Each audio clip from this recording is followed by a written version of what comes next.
wait till I get my money right. What's up, guys? My name is Logan Ritter. I'm here to talk to you about the Cotart syndrome. This guy up here in the top right is Jules Cotart. He discovered the syndrome in 1882. The Cotart syndrome is a rare neuropsychiatric disorder which can cause crazy delusions such as not having any blood or organs in their body, believing they are dead or non-existent in general, or a lot of people believe they're immortal, and most of these people walk around, normal people, think they're invisible to everyone. Some do some crazy stuff, act out, and they face some consequences for that. A lot of people also starve because they don't think they need to take care of their bodies anymore due to the fact they think they're dead. Honestly, to me, it doesn't sound like something I would like to have, but a 100% cohort revealed that 45% of the people with this syndrome deny self-existence, and the 55 other percent have delusions of being immortal.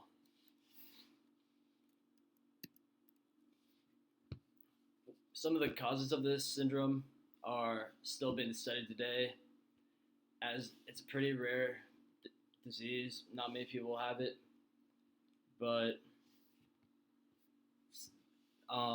some possible causes would be neural misfirings in the fusiform gyrus and amygdala. This yellow right here is the fusiform gyrus. The Cotart delusion, or the Capgras delusion, is also another possible cause. It's thought to be related to the Cotart delusion. And the Capgras delusion is people replaced by imposters, but it's not actually an imposter. Each type of delusion is thought to result from neural misfiring in these two things. The fusiform gyrus of the brain recognizes face, and the amygdala associates emotions to recognize face. The neural disconnection between these misfirings created in a patient a sense that the face they're observing is not the face of the person to whom it belongs. If the patient happens to look in the mirror picture and sees their own face, they might perceive no association between the face they see, even though it's their own. And this will make the patient believe they do not exist, as they don't have a sense of self anymore. The Cotart disorder is also strongly linked to depression and psychosis. Another thing a lot of people have proven to have with this disorder is very low brain metabolism. You see, this is a normal cortical metabolism with healthy brains, and this is an example of one with the Cotart syndrome. One big example of this is a guy named Graham from Britain. He spent most of his time at the graveyard. Sometimes he'd stay there so long, police would have to go escort him from there because he would die out there if it was up to him. And then, so before Graham had this, he didn't always have it. He was suffering from severe depression and for several months prior, and attempted suicide by placing an electrical appliance in the bathtub. Right after that, he lived somehow, but he believed he was dead, and he fried his brain out during that. And what they found they took PET images of his brain, which is a 3D image of the brain, so they were able to examine it very closely. They found that extensive low metabolism was observed across several brain regions in the frontal and parietal cortex, responsible for conscious awareness and our ability to create a sense of self, which correlates because we were just talking about that sense of self. When they look in the mirror, they don't have it anymore. So his brain metabolism was so low compared to normal is 22% reduction in gray matter in his brain. So his brain was reminiscent of a brain that is under anesthesia, asleep, or otherwise in a vegetative state. So he might not have been wrong with what he was feeling, but he still had a brain. There are 3 stages to the Cotard's disorder: germination, blooming, and chronic. Germination is a depressive mood. It starts out with depressive mood, extreme worry, and excessive fear of illness.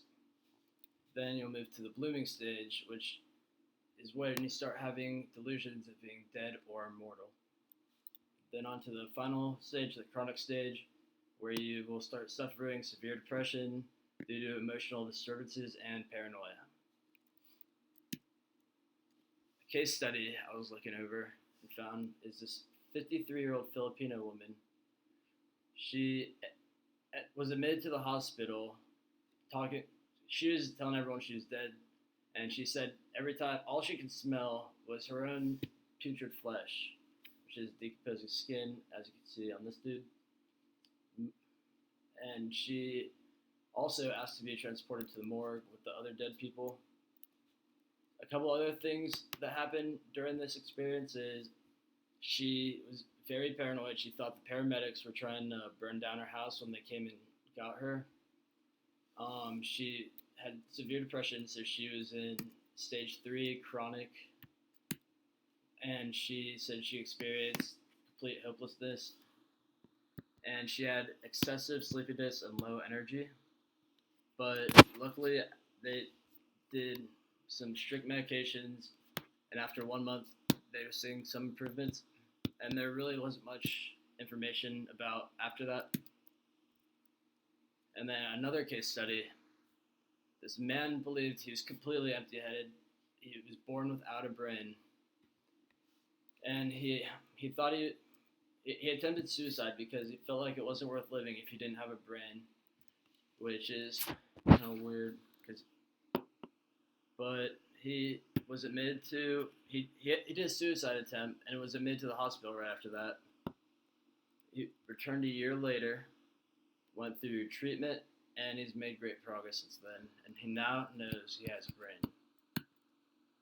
Treatments of this disorder can be pharmacological or electroconvulsive therapy, and some of the pharmacological ones include antidepressants, antipsychotics, mood stabilizers, and for the more depressed people in a later stage with more depression, they'll go through electroconvulsive therapy, which is seizures electrically induced in patients, as you can see up here, but it provides great relief for people with mental disorders. And we're out of time, so I can't share this video.